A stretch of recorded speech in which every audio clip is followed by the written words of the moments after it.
जिल्हाभरातील तीर्थक्षेत्रांमध्ये मोठ्या प्रमाणात जी आहे महाशिवरात्रीनिमित्त गर्दी होत असते आणि ती बघता एस टी महामंडळाच्या वतीनं विशेष बसेसची उपाययोजना करण्यात आलेली आहे। आपल्यासोबत बोलण्याकरिता यावर श्रीकांत गबने सर आहेत। सर, काय सांगाल, कशा प्रकारची योजना आपण इथे केलेली आहे एस टी महामंडळाकडून? दरवर्षी आपण महाशिवरात्रीत मोठ्या प्रमाणात आपण गाड्या सोडत असतो। भंडारा जिल्ह्यात शिवभक्त भरपूर मोठ्या प्रमाणात असल्यामुळे आपले जे भंडारा जिल्ह्यातले ठिकाण आहे किंवा गोंदिया जिल्ह्यातले प्रतापगड आहे, भंडारा गायमुख आहे, नागपूर जिल्ह्यात आंबोरा आहे, इथं मोठ्या प्रमाणात आपण गाड्या सोडतो। भंडारा आगाराने यावेळेस गायमुखसाठी 11 ते 12 गाड्या सोडलेल्या आहेत, प्रतापगडसाठी 6 गाड्या आहेत, आंबोऱ्यासाठी 3 ते 4 गाड्या आहेत आणि लाखा पाटील एक छोटंसं देवस्थान आहे इथं ठोक्याजवळ, तिथे सुद्धा गाड्या 3 ते 4 गाड्या सोडलेल्या आहेत। तसंच पूर्ण भंडारा जिल्ह्यातून गोंदिया जिल्ह्यातून जेवढे आमचे डेपो आहेत 6 डेपो आहेत तिथं प्रत्येक ठिकाणी गाड्या सोडलेल्या आहेत। महत्त्वाचे म्हणजे साकोली आगारातनं प्रतापगड जवळ असल्यामुळे तिथं मोठ्या प्रमाणात भाविकांची गर्दी होते। तिथनं सुद्धा आपण 15 ते 20 गाड्या लागतील तशा आपण गाड्यांचं नियोजन केलेलं आहे आणि प्रत्येक भंडारा स्टँडवरून गायमुखसाठी प्रत्येक 10 ते 15 मिनिटांनी, आंबोऱ्यासाठी जशी अर्धा तासांनी जशी गाडी भरेल तशी सोडवत आहोत आम्ही आणि प्रतापगड सुद्धा मोठ्या प्रमाणात आपण गाड्या सोडल्या।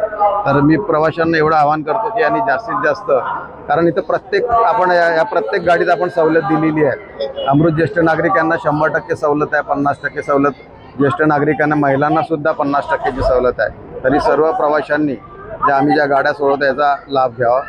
धन्यवाद। नक्कीच खरं पाहायला गेलं तर एस टी महामंडळाने ही विशेष सोय जी आहे ही सवलतीच्या दरात केलेली आहे, त्यामुळं नागरिकांनी, भाविकांनी मोठ्या संख्येने या बसेस सुविधाचा लाभ घ्यावा असं आवाहन एस टी महामंडळाच्या वतीने करण्यात आलेले आहे।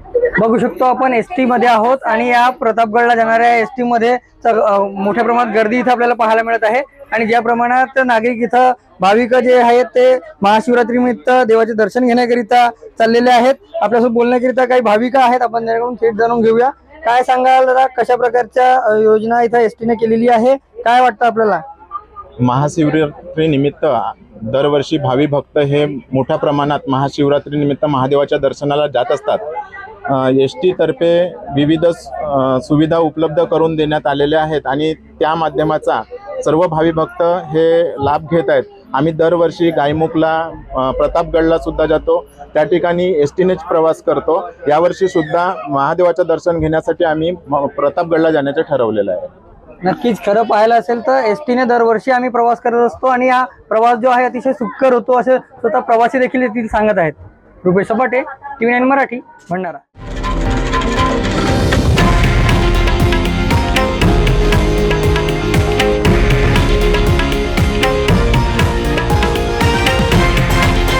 हे आहे देशातील नंबर 1 न्यूज नेटवर्क आणि आपण पाहत आहात TV9 मराठी, एकमेव।